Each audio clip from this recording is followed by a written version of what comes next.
What's going on, people, and welcome back. Today I'm going to show you my recording template.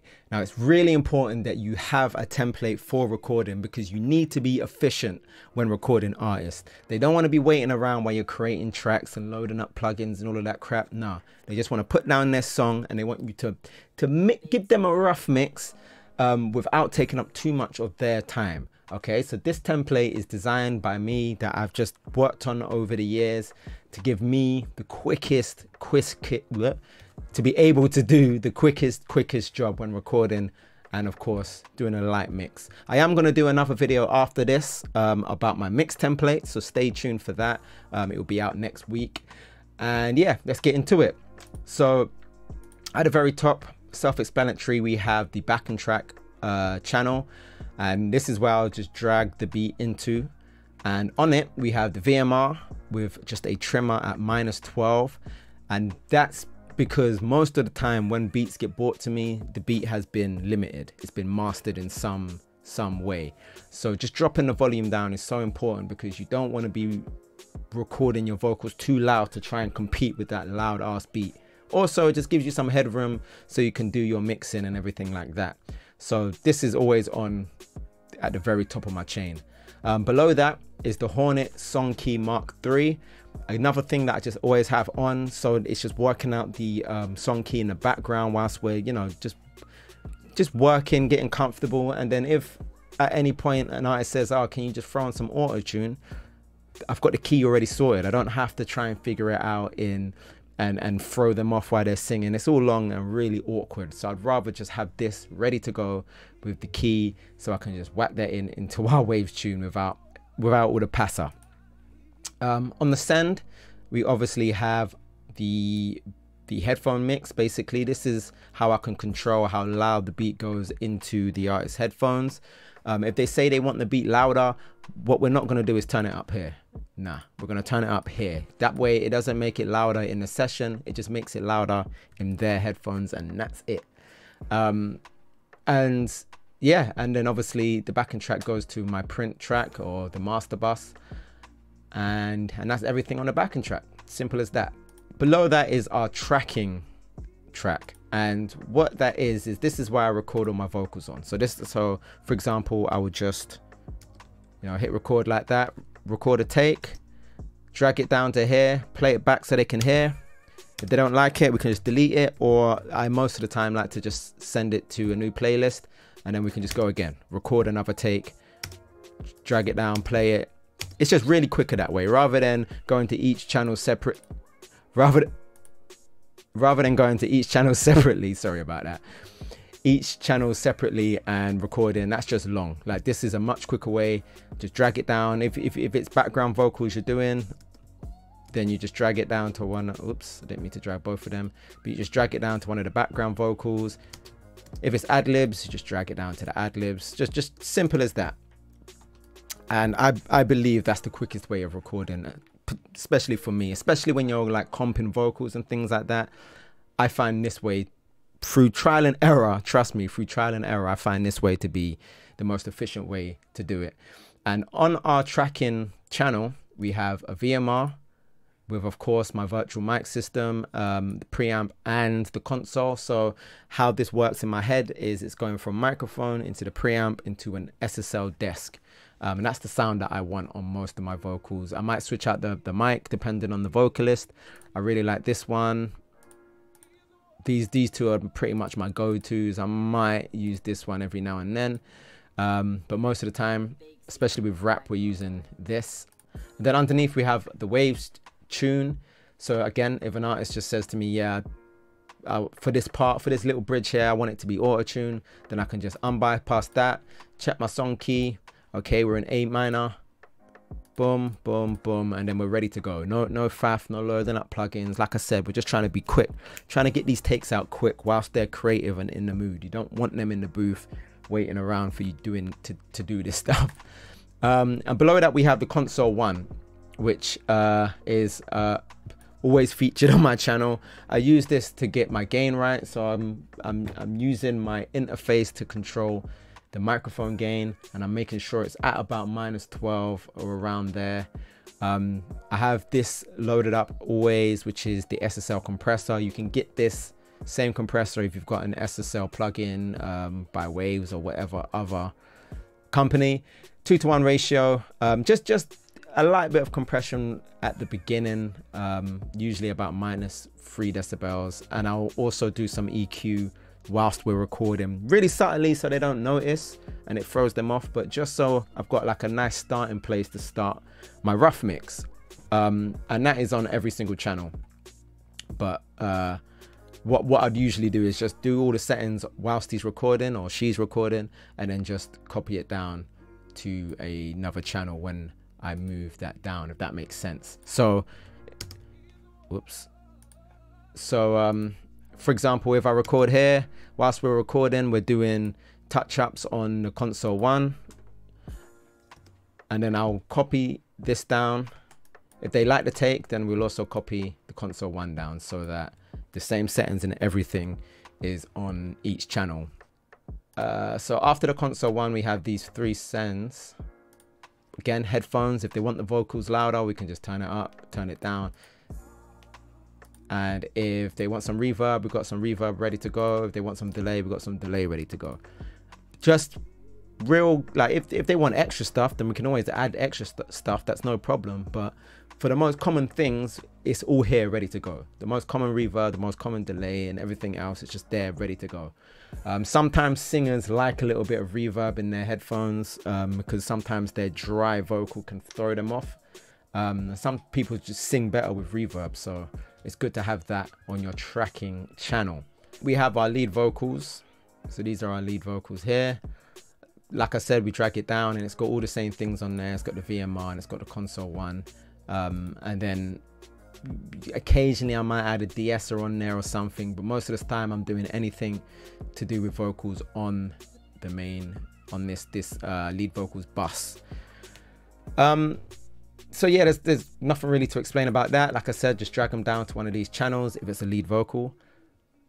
Beneath that, we've got Ad-Libs. So this is kind of like my go-to for Ad-Lib like processing. VMR with a compressor on there. Console 1 again, I might even add some compression on that console 1 as well. We've got a Saturn 2.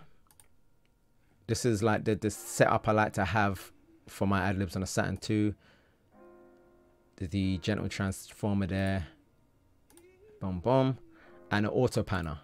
And I have these preloaded because like anytime I'm doing a rap vocal, I usually have these Ad-Libs at least on a rough mix. So again, they can just record their Ad-Libs, drag it down, and they're ready to go. They sound at a decent enough place anyway before I've even mixed it or anything like that. Real quick. And if you notice that I had it inactive, that's because anything that I'm not gonna be using like for sure, like I'm always going to be using the VMR, I'm always going to be using a console 1, but anything that like I may use or may not use is inactive to save CPU, so we don't have any delay in our headphones, we don't have to have our buffer size too loud. So if you've got plugins like this, if you've got a template like this, make sure you're making anything that is not being used inactive to save yourself some CPU power and all of that stuff. I've got quite a powerful PC, but I still run into issues, especially with intense plugins. We have an 8th delay and a 4th delay, pretty self-explanatory. And yeah, that's our Ad-Libs. That's going to our all vocals channel. And yeah, below that is our lead vocals bus. So all of our lead vocals here are going into our lead vocals. On there we have a Tubetec Ssl. I can't even talk, bruv. Do you know how hot it is today? By the way, it is so hot here in England. So forgive me if I start waffling, but we've got a Tubetec Ssl 1B compressor, like very like good all-round compressor on any type of vocals. It's good just to have this on my template because I'm most likely going to use it at least for my rough mix. These settings will obviously get changed. These aren't just like, and that goes for everything. It will change. So you know, I'm never going to have a 6:1 ratio. It's probably going to be 4:1, but the actual plugin is there ready to go, and then I'll just change the settings. Underneath it, we've got the Pro Q2, boom, and a de-esser. So again, these are just set to default. I'm going to be doing like mixes with my rough mix as we go. Yeah, all of our effects are here. So reverb 1, which is like a small room reverb, reverb 2, which is like a bright reverb, reverb 3, which is a big ambient reverb, 16th delay, 8th delay, 4th delay, slap delay, and a micro shift to spread the signal. I will go more in depth into all of these in the mix template video, which will be out next week. Like I said, make sure you ding the bell. But other than that, that's all we've got on the lead vocals for now. But obviously once I start mixing, I'll add more stuff. Rare. These are all our background vocals. I don't really add that much on background vocals when I'm just doing the rough mix. It's usually just panning and things like that. If it's singers and they're doing a bunch of harmonies, then I would add probably more and add more buses and things like that. But in terms of rap and drill and things like that, I wouldn't do too much on the mixing for background vocals in this rough mix stage. The stabs, yeah, we've got a little macro shift there for the stabs just to kind of spread it out, make it sound decent. But overall, not doing too much. It's the same stuff as on the lead vocals, the VMR and the console 1. The stabs does have the little macro shift, like I said, and all of these tracks are going into our background vocal channel. Now, on the background vocal channel, we have a Ssl bus compressor and a de-esser, and that's it for now. And of course, all your reverbs and things like that. This and the lead vocals and the ad-libs are all going into our all vocals bus or channel, whatever you want to call it, which has a VMR on there with just a virtual mix bus, like just a console basically. And then so that the artist can hear the vocals in their headphones, of course, we have a send to the headphones. And I put it on my all vocals mix because I kind of realized that it's just a lot easier just to have it on the all vocals. So anything that you do with the stabs and everything, all the level changes that you do is all being changed in their headphones as well. Otherwise, you're going to be turning down the stabs and it's not being turned down in their headphones unless you go into its specific headphone send and do it.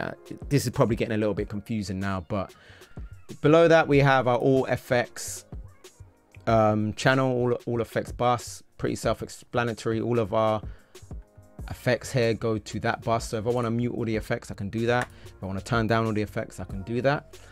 And we have reverb 1, like I explained before. We've got like a room reverb, a bright reverb, a big reverb, etc, etc. I will go more in depth into all of these reverbs and effects in my mix template video, which will be out next week, like I said.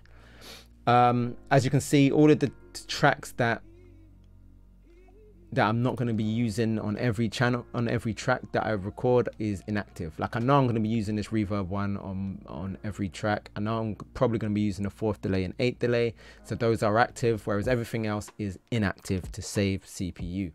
Then everything, of course, goes into our mix bus or our print bus, or, you know, a master bus, whatever you want to call it, with just a FGX on there. And the FGX, it's just to make it louder at the end of the day.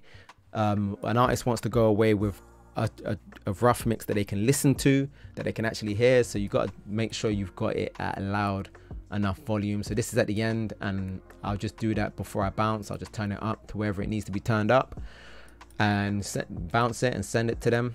That's one thing. You want your artist to walk away with a decent sounding rough mix, but also, you don't want to be spending too much time mixing when the artist is just sitting there waiting to record their next verse or record their next track or whatever it is. You don't want to be taking too much time mixing. You want to quickly get that rough mix banged out whilst you're working using your template, and then maybe do a little bit of mixing if they smoke whilst they're out smoking. If you smoke, if you're an engineer or producer and you smoke, whilst they're outside smoking, just allow it. Just sit there, use that time to get your rough mix sounding decent, and then you can think about all of that kind of stuff. That's my advice anyway. That's what I do.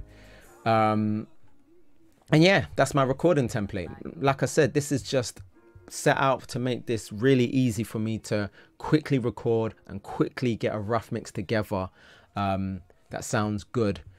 It's not like all of these plugins, like I said, this isn't just cool, I can just drag it down to here and it just instantly sounds good. That's not what this is about. This isn't like a presets or anything like that.